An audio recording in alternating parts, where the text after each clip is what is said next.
Hello दोस्तों। तो चलिए दोस्तों, वेलकम टू मेरे यूट्यूब चैनल। दोस्तों तो आज हम आपके साथ लेकर आए एसएससी सीएचएसएल का पेपर, जो काफ़ी सारे लोगों की डिमांड हो रही थी कि सर एसएससी सीएचएसएल के और भी पेपर लेके आइए।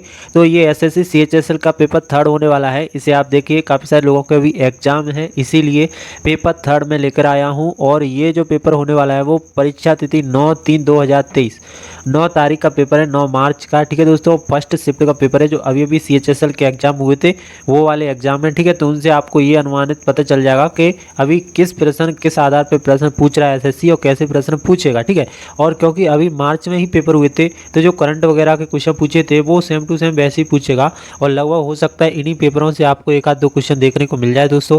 ठीक है दोस्तों, तो चलिए दोस्तों, आज के हम पेपर को देख लेते हैं। लेकिन अगर आप मेरे चैनल पर अभी नए हो तो चैनल को सब्सक्राइब कर लो, क्योंकि मैं ऐसे ही प्रीवियस ईयर पेपर लेके आता रहता हूँ। चाहे आप किसी भी गवर्नमेंट एग्जाम की तैयारी कर रहे हो, और व्यापम की कर रहे हो, एसएससी कर रहे हो, तो मैं मेरे चैनल पे आपको इंपॉर्टेंट चीज़ें और प्रीवियस ईयर पेपर देखने को मिल जाएंगे। ठीक है दोस्तों, तो इसलिए आप मेरे चैनल को सब्सक्राइब कर सकते हैं और घंटी के बेल आइकन को भी दबा लें, जिससे क्या है मेरा जो भी वीडियो जाए उसका नोटिफिकेशन आपको तुरंत मिल जाए। ठीक है दोस्तों, तो चलिए बिना देरी करते हुए इस वीडियो को स्टार्ट करेंगे और देखते हैं पेपर को। तो चलिए दोस्तों, हम आ चुके हैं। तो आज का जो जनरल अवेयरनेस का जो फर्स्ट प्रश्न होने वाला है, यहाँ पे आप सेक्शन और जनरल अवेयरनेस में हम आ चुके हैं, जिसमें आज जो फर्स्ट प्रश्न होने वाला है उसे हम देखते हैं। तो आज का फर्स्ट प्रश्न है दोस्तों, महात्मा गांधी ने किस वर्ष किसानों के समर्थन में गुजरात के खेड़ा जिले में एक सत्याग्रह का आंदोलन किया?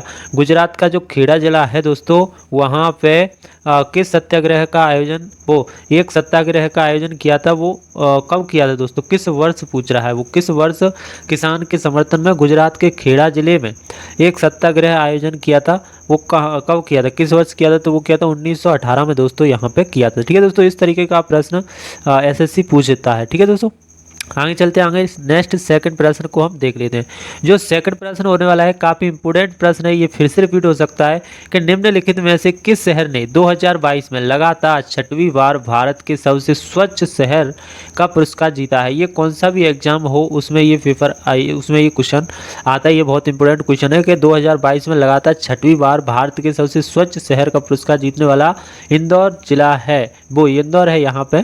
ठीक है, जो इंदौर है, इंदौर ने लगातार 6वीं बार यहाँ पे जीता है स्वच्छ पुरस्कार। ठीक है, स्वच्छता का, स्वच्छ शहर का पुरस्कार यहाँ पे जीता है इंदौर ने। ध्यान रखना, ये बहुत इंपॉर्टेंट प्रश्न है। ठीक है, तो यहाँ पे नेक्स्ट प्रश्न देख लेते हैं। नेक्स्ट जो प्रश्न होने वाला है वो होने वाला है दोस्तों कि वर्ली चित्रकला भारत के राज्य की लोक चित्रकला है। वर्ली चित्रकला भारत कौन से राज्य की चित्रकला है? भारत के, तो महाराष्ट्र की चित्रकला है दोस्तों। जो वर्ली चित्रकला है वो महाराष्ट्र की यहाँ पे चित्रकला होने वाली है। ठीक है दोस्तों, आगे देखते हैं और आगे नेक्स्ट प्रश्न को हम देख लेते हैं। तो दोस्तों, जो नेक्स्ट प्रश्न होने वाला है वो होने वाला है, देखिए यहाँ पे कि निम्नलिखित में से किसने यूएस ओपन 2022, जो यूएस ओपन 2022 है, यूएस ओपन 2022 के पुरुष एकल का खिताब जीता है? पुरुष एकल का खिताब जीता है, यूएस ओपन 2022 के पुरुष एकल का खिताब किसने जीता है? तो यहाँ पे जो है यहाँ पे जो है ना कार्लोस जो अल्कारेज है, उन्होंने यहाँ पे एकल पुरुष का खिताब जीता है। यूएस ओपन 2022 में एकल पुरुष का खिताब कार्लोस एल्कारेज ने जीता है दोस्तों। ठीक है दोस्तों, आगे चलते हैं और आगे हम नेक्स्ट प्रश्न को देख लेते हैं। तो यहाँ पे जो नेक्स्ट प्रश्न होने वाला है ना दोस्तों, वो होने वाला है, देखिए यहाँ पे कि एक रिक्त स्थान है, यहाँ पे इलेक्ट्रॉनिक उपकरण है जो एक कमजोर संकेत प्राप्त करता है और इसे पुनः प्रेरित करता है। प्रेरित का मतलब रिजनरेट करता है, रीजनरेट है, वो रीजनरेट करता है, मतलब पुनः प्रेरित करने का मतलब रीजनरेट करना। ठीक है, द्वारा से प्रेरित करना। तो वो कौन सा उपकरण है? तो वो है रिपीटर। जो रिपीटर है दोस्तों, रिपीटर वो क्या है? रिपीटर इलेक्ट्रॉनिक उपकरण है जो एक कमजोर संकेत प्राप्त करता है, मतलब काफ़ी हल्का संकेत भी प्राप्त कर लेता है और इसे पुनः प्रेरित करता है दोस्तों। पुनः प्रेरित करता है यानी रीजनरेट करता है। ठीक है दोस्तों, तो इस तरीके से यहाँ पे प्रश्न पूछता है। ठीक है, आगे देखते हैं और आगे नेक्स्ट प्रश्न को देख लेते हैं। तो यहाँ पे जो नेक्स्ट प्रश्न होने वाला है दोस्तों, वो होने वाला है, देखिए यहाँ पे कि रजिया को दिल्ली सल्तनत के सिंहासन से किस वर्ष हटाया गया था? जो रजिया को दिल्ली सल्तनत के सिंहासन के सिंहासन से किस वर्ष हटाया गया था? दिल्ली सल्तनत का जो सिंहासन है उससे किस वर्ष हटाया गया था रजिया को? तो वो 1240 में यहाँ पे हटाया गया था रजिया को दिल्ली सल्तनत के सिंहासन से। ठीक है दोस्तों, चलिए दोस्तों आगे बढ़ते हैं और आगे आज का नेक्स्ट प्रश्न देख लेते हैं। तो नेक्स्ट प्रश्न जो होने वाला है ना दोस्तों, काफ़ी शानदार होने वाला है। देखिए यहाँ पे दिया है आप काफ़ी शानदार प्रश्न है जो आपको देखने को ही मिल सकता है कि भारतीय संविधान का निम्नलिखित में से कौन सा उपबंध कनाडा के संविधान से लिया गया? बताइए भाई, कनाडा के संविधान से यहाँ पर कौन सा उपबंध लिया गया? तो ये है उच्चतम न्यायालय का परामर्शदायी क्षेत्राधिकार। उच्चतम न्यायालय का जो परामर्शदायी क्षेत्राधिकार है वो यहाँ पे कनाडा से लिया गया है दोस्तों।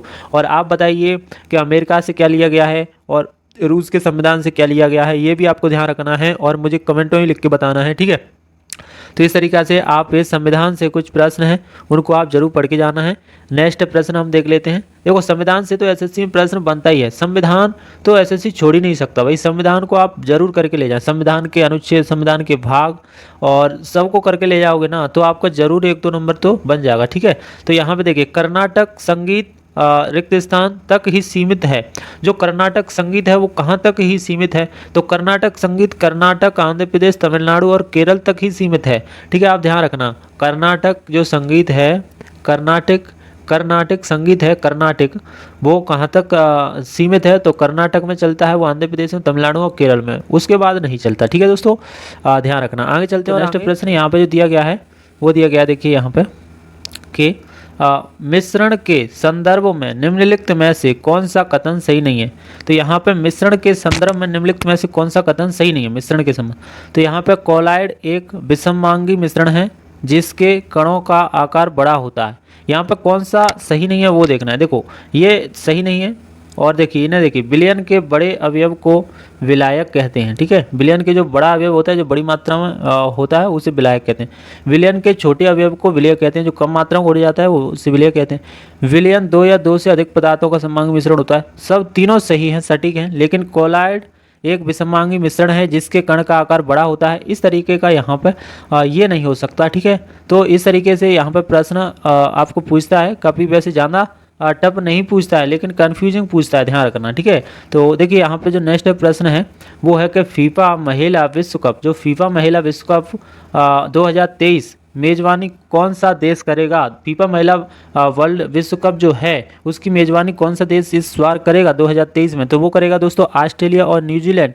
ऑस्ट्रेलिया और न्यूजीलैंड है वो फीफा वर्ल्ड कप या फीफा विश्व कप 2023 की मेजबानी करेगा दोस्तों। ठीक है दोस्तों, तो आई होप कि आपको वीडियो अच्छा लग रहा है और प्रश्न आपको काफ़ी पसंद आ रहे हैं इस तरीक़ा से। तो आप अगर वीडियो पर नए हो, आप अगर मेरे चैनल पर अभी नए हो तो आप मेरे चैनल को सब्सक्राइब करके रखिए दोस्तों, क्योंकि काफ़ी आपको बेनिफिट मिलने वाला है, क्योंकि मैं ऐसे ही प्रीवियस ईयर पेपर और महत्वपूर्ण नॉलेज भरे क्वेश्चंस मैं आपके साथ साझा करता रहता हूं। ठीक है दोस्तों, तो आप चैनल को सब्सक्राइब करिए, वीडियो अच्छा लग रहा है तो वीडियो को लाइक करिए दोस्तों। ठीक है, देखिए यहाँ पे किस राज्य के मुख्यमंत्री ने फुटबॉल की संस्कृति को ज़मीनी स्तर पर ले जाने के लिए राज्य में फुटबॉल फॉर ऑल लॉन्च किया? फुटबॉल फॉर ऑल लॉन्च किया कि फुटबॉल अभी सभी खेलेंगे भाई। ये किस मुख्यमंत्री ने किया था, किस राज्य के मुख्यमंत्री ने किया था? तो यहाँ पे जो उड़ीसा है ना, उड़ीसा के जो मुख्यमंत्री उन्होंने फुटबॉल फॉर ऑल चलाया था। ठीक है, जिसमें क्या है कि यहाँ पे जो फुटबॉल की संस्कृति को ज़मीनी स्तर पर ले जाने के लिए यहाँ पे कि सभी खेलें, तो इसलिए इन्होंने ये योजना लागू की थी। ठीक है, आगे चलते और आगे नेक्स्ट प्रश्न देख लेते हैं। तो नेक्स्ट प्रश्न यहाँ पे दोस्तों जो होने वाला है वो होने वाला है कि खेलो इंडिया यूथ गेम्स का 5वां संस्करण मध्य प्रदेश के शहरों में आयोजित किया जा रहा है। 5वां संस्करण है जो मध्य प्रदेश के कितने शहरों में आयोजित किया जा रहा है? तो ये 8 शहरों में आयोजित किया जा रहा है। इसे अब भी पूछ सकता है। ठीक है दोस्तों, ध्यान रखना, 5वां जो संस्करण है वो अभी आयोजित किया गया है, तो वो कितने शहरों में किया गया? 8 शहरों में आयोजित किया गया। ठीक है दोस्तों, आगे चलते हैं और आगे नेक्स्ट प्रश्न देख लेते हैं। तो यहाँ पे जो नेक्स्ट प्रश्न होने वाला है वो होने वाला है कि निम्नलिखित में से कौन सा कथन सही नहीं है? अब बताओ सही कौन सा नहीं है? नहीं है ही पूछता है सब, वो एसएससी सही नहीं है। अब बताइए, द्वितीय बाजार पूर्व निर्मित प्रतिभूतियों के बचने और खरीदने वाला बाजार है। जो द्वितीय बाजार है वो पूर्व निर्मित प्रतिभूतियों को बेचने और खरीदने वाला बाजार है। और प्राथमिक जो बाजार को नए निर्मित बाजार के नाम से भी जाना जाता है। नए निर्गमन बाजार के नाम से भी जाना जाता है, जो प्राथमिक बाजार है। और आरबीआई अपने खुले बाजार परिचालन के माध्यम से श्रेष्ठ प्रतिभूति बाजार में एक प्रमुख भूमिका निभाता है। ये सही है। यहाँ पर दिया औद्योगिक प्रतिभूति बाजार को श्रेष्ठ प्रतिभूति बाजार के नाम से जाना जाता है। ये यहाँ पर सही नहीं है कि औद्योगिक जो प्रतिभूति बाजार है उसे श्रेष्ठ प्रतिभूति बाजार के नाम से जाना जाता है, ये सही नहीं है। इसलिए यहाँ पर ये वाला प्रश्न हमारा राइट होने वाला है, ये वाला ऑप्शन। ठीक है दोस्तों, आगे चलते हैं और आगे इसी प्रकार के प्रश्न पूछता है। आगे चलते हैं। आगे यहाँ पर दिया देखिए वेरी वेरी मोस्ट इम्पोर्टेंट प्रश्न जो हर एग्जाम में आपको जैसे का तह देखने को मिलेगा दोस्तों। यहाँ पे देखिए कर्क रेखा 2023 2000 कह रहा हूँ मैं यार। कर्क रेखा 23 डिग्री 30 एन नॉर्थ में भारत के राज्य से होकर गुजरती है। किस राज्य से होकर गुजरती है? तीसरे वो रेखा है वो इतने यहाँ पे, तो वो छत्तीसगढ़ से होकर गुजरती है 23 डिग्री 30 नॉर्थ में यहाँ पे भारत के छत्तीसगढ़ से होकर गुजरती है। ध्यान रखना दोस्तों, ठीक है। तो इस प्रकार का यहाँ पे प्रश्न आता है। तो कर्क रेखा जितने डिग्री से राज्यों में गुजरती है उसको आप याद रख लेना, तो आपका मतलब एक आध नंबर आपको आसानी से मिल जाएगा। ठीक है दोस्तों, आगे चलते हैं और आगे नेक्स्ट प्रश्न होने वाला है। देखिए यहाँ पे नेक्स्ट प्रश्न क्या होने वाला है, वो होने वाला है कि वायु दाब के संबंध में निम्नलिखित में से कौन सा कथन सही है। जो वायु दाब के संबंध में निम्नलिखित में से कौन सा कथन सही है, बताइए। वायु दाब किस तरीका से यहाँ पर कार्य करता है। देखिए समुद्र तल पर वायु दाब सबसे कम होता है और ऊंचाई पर जाने पर वायु दाब बढ़ता जाता है। कौन सा कथन सही है ये देखना।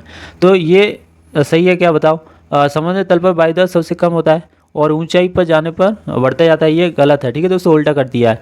निम्न दाब स्पष्ट और साफ मौसम के साथ जुड़ा होता है। निम्न दाब स्पष्ट और साफ मौसम के साथ जुड़ा होता है। साफ मौसम और होगा उसमें निम्न दाब क्यों लगेगा, तो ये भी गलत नहीं है। उच्च दाब बादल युक्त आकाश और नम मौसम के साथ जुड़ता है। ये सभी एक दूसरे को उल्टे कर दिए, इसलिए ये नहीं होने वाले हैं। और कथन सही है वो है कि वायु हमेशा उच्च दाब क्षेत्र से निम्न दाब क्षेत्र की ओर गमन करती है। देखो इसमें तीनों इनका उत्तर आ गया। अब कैसे आ गया कि वायु जो होती है वो हमेशा उच्च दाब क्षेत्र से निम्न दाब क्षेत्र की ओर गमन करती है। यहाँ पे क्या है, निम्न दाब से उच्च दाब की ओर चल रहा है सब में, देखो। लेकिन यहाँ पे ये परिभाषा उसने सही दे दिया है कि जो वायु होती है वो हमेशा उच्च दाब क्षेत्र से निम्न दाब क्षेत्र की ओर गमन करती है दोस्तों। ठीक है दोस्तों, इसी प्रकार आप वीडियो को लास्ट तक देखिए दोस्तों। अगर स्किप करोगे तो काफ़ी सारे क्वेश्चन ऐसे आते हैं जो आपके छूट जाएंगे और हो सकता है वही प्रश्न आपको एग्जाम में मिल जाए, इसलिए पूरा देखिए आप लास्ट तक। ठीक है, और यहाँ पे देखिए क्षौभ मंडल की औसत ऊंचाई कितनी है, बताइए। क्षौभ मंडल की औसत ऊंचाई कितनी है। अब ये क्षौभ मंडल है, जितने भी मंडल है ना उनकी सबकी ऊंचाई याद कर लें। ठीक है, मतलब याद कर लें। तो ये 13 किलोमीटर यहाँ पे होने वाली है क्षौभ मंडल की औसत ऊंचाई।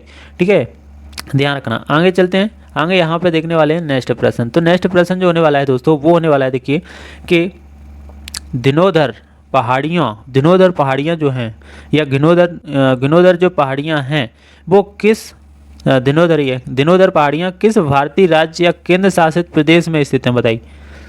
दिनोदर पहाड़ियाँ किस भारतीय राज्य या केंद्र शासित प्रदेश में स्थित हैं, तो वो है गुजरात में दोस्तों। गुजरात में क्या है, दिनोदर पहाड़ियाँ हैं। ठीक है दोस्तों, दिनोदर पहाड़ियाँ कहाँ पे है, गुजरात में। ठीक है दोस्तों, तो आगे चलते हैं और आगे आज का नेक्स्ट प्रश्न देख लेते हैं। तो ऐसी तरीका से ही प्रश्न आता है। CHSL में ज़्यादा टफ प्रश्न नहीं पूछता है। अगर आप अच्छी तैयारी करके गए तो आप आसानी से अच्छा स्कोर करके आ सकते हो। और इस पर माइनस मार्किंग रहता है, तो अपन को जितना आ रहा है उतना ही लगाना है। ठीक है, तो जो एक आध क्वेश्चन नहीं है उसे लगाना ही नहीं है। भारत का पहला 24x7 सौर ऊर्जा से संचालित गाँव मोडेरा किस राज्य में स्थित है। जो सौर ऊर्जा संचालित काम है 24x7 भाई सौर ऊर्जा संचालित करता है, ठीक है, सूर्य की ऊर्जा, वो गांव है मोडेरा गांव। वो किस राज्य में स्थित है, वो गुजरात में। गुजरात का जो मोडेरा गांव है वो क्या है, जो धूप की बिजली होती है सूर्य प्लेट से, उसी से चलता है 24x7 घंटा, वही चलता है वहाँ पे। ठीक है, तो चलिए यहाँ पे और देखते हैं और नेक्स्ट प्रश्न यहाँ पे देख लेते हैं। ठीक है, यहाँ पे नेक्स्ट प्रश्न होने वाला है वो होने वाला है कि बिहार केसरी के नाम से किसे जाना जाता है, बताइए। बिहार केसरी के नाम से किसे जाना जाता है, तो बिहार केसरी के नाम से श्री कृष्ण सिन्हा को जाना जाता है। कृष्ण सिन्हा, जो श्री कृष्ण सिन्हा हैं उन्हें क्या है, बिहार केसरी के नाम से दोस्तों जाना जाता है। ठीक है दोस्तों, अगला प्रश्न देख लेते हैं। यहाँ पे जो नेक्स्ट प्रश्न होने वाला है वो होने वाला है कि निम्नलिखित में से किस वनस्पति जगत के पौधे को शैवाल के नाम से जाना जाता है, बताइए। किस वनस्पति जगत के पौधे को शैवाल के नाम से यहाँ पे जाना जाता है, तो वो है थैलोफाइटा। थैलो जो फाइटा है दोस्तों, उसे वनस्पति जगत पौधे को, ये वनस्पति जगत का पौधा है थैलोफाइट, उसे शैवाल के नाम से यहाँ पे जाना जाता है। ठीक है, नेक्स्ट प्रश्न देख लेते हैं। नेक्स्ट प्रश्न जो होने वाला है वो देखिए यहाँ पे बहुत ही इंपॉर्टेंट प्रश्न जो बदलते नहीं है कभी भाई। न्यूट्रॉन की खोज निम्नलिखित में से किसने की? ये कभी नहीं बदलेगा, ये यही रहेगा। न्यूट्रॉन की खोज चार्विक ने की थी, जेम्स चैडविक जिसे कहते हैं। ठीक है, तो जेम्स चैडविक ने इसकी खोज की थी दोस्तों। ठीक है दोस्तों, न्यूटन की, प्रोटॉन की, इलेक्ट्रॉन की, आप सभी की यहाँ पे खोजकर्ता को याद रखें, आपको काफ़ी ज़्यादा बेनिफिट यहाँ पे होने वाला है। ठीक है, नेक्स्ट प्रश्न हम यहाँ पे देख लेते हैं जो संविधान से आया है, और मैंने पहले भी कहा था कि संविधान से 2-3 क्वेश्चन तो निश्चितली बनते हैं दोस्तों। भारतीय संविधान के किस अनुच्छेद में उल्लेख किया गया है कि बाहरी आक्रमण और आंतरिक अशांति से राज्यों की रक्षा करना केंद्र सरकार का कर्तव्य है? बताइए, भारतीय संविधान के किस अनुच्छेद में उल्लेख किया गया है कि बाहरी जो आक्रमण हैं, जो बाहरी आक्रमण होंगे उनसे आंतरिक अशांति, ठीक है, और आंतरिक अशांति से राज्यों की रक्षा करना केंद्र सरकार का कर्तव्य है। मतलब अगर कोई आक्रमण होता है किसी दूसरे देश का, तो जो राज्य हैं, राज्यों की रक्षा कौन करेगा? केंद्र सरकार करेगी। यहाँ पे तो ये लिखा है 355वां जो अनुच्छेद है, 355 अनुच्छेद है, उसमें यहाँ पे ये लिखा गया है। ठीक है दोस्तों, आगे ध्यान रखना। तो मैंने कहा था संविधान के जितने भी अनुच्छेद हैं, जितने भी भाग हैं, उन्हें सब अच्छे से करके जाएं तो आपको बहुत ही लाभ यहाँ पे मिलने वाला है। निम्नलिखित में से किस शॉर्टकट कुंजी का इस्तेमाल MS एक्सेल 365 में खुली हुई वर्कबुक को बंद करने के लिए किया जाता है? ठीक है, MS एक्सेल 365 में खुली हुई वर्कबुक को बंद करने के लिए किस शॉर्टकट की का उपयोग किया जाता है? तो वो है Ctrl+W का यहाँ पे उपयोग किया जाता है। तो थोड़ी बहुत कंप्यूटर के बारे में आपको नॉलेज होना चाहिए। 1 नंबर का यहाँ पे कंप्यूटर से यहाँ प्रश्न पूछता है। ठीक है, ये क्या कभी कभी 2 नंबर का, ऐसे ज़्यादा नहीं पूछता है। यहाँ पे कंप्यूटर में से प्रश्न 1 आध 2 प्रश्न यहाँ पे ले लेता है। ठीक है दोस्तों, आगे यहाँ पे देखते हैं, और आगे ये होने वाला है कि निम्नलिखित में से किस फिल्म को 2022 में बेस्ट फिल्म पॉपुलर चाइल्ड्स का फिल्म फेयर पुरस्कार मिला? ठीक है, यहाँ पे 2022 में बेस्ट फिल्म पॉपुलर चाइल्ड्स का फिल्म फेयर पुरस्कार किसे मिला था? किस फिल्म को मिला था? तो यहाँ पे है शेरशाह, जो फिल्म है शेरशाह, उसे यहाँ पे मिला था 2022 में बेस्ट फिल्म पॉपुलर चाइल्ड्स का फिल्म फेयर पुरस्कार यहाँ पे मिला था दोस्तों शेरशाह को।